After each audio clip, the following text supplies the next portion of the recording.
Singapore విశ్వవిద్యాలయం నుండి ఆర్ట్స్లో masters పూర్తి చేసినందుకు అన్నా లెజ్నెవ్ గారికి అభినందనలు. మీరు సాధించిన ఘనత గొప్పది మరియు కుటుంబపరమైన పాత్రలను నిర్వర్తిస్తూనే విద్యావేత్తలను కొనసాగించాలనుకునే ఆంధ్రప్రదేశ్లోని సోదరిమణులు మరియు కుమార్తెలందరికీ ఇది స్ఫూర్తిదాయకంగా ఉపయోగపడుతుంది అని ఆంధ్రప్రదేశ్ రాష్ట్ర ముఖ్యమంత్రి కొణిదెల పవన్ కళ్యాణ్ ఉప ముఖ్యమంత్రి సతీమణిని కొనియాడారు. And they did not actually tell you Master of Arts in what, so I will tell you they are in either history or Southeast Asian studies. I'm from the history department, so you need to know.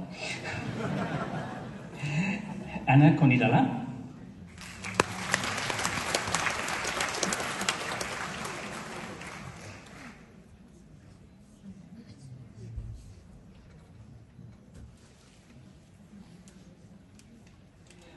Joel Lai Jin San.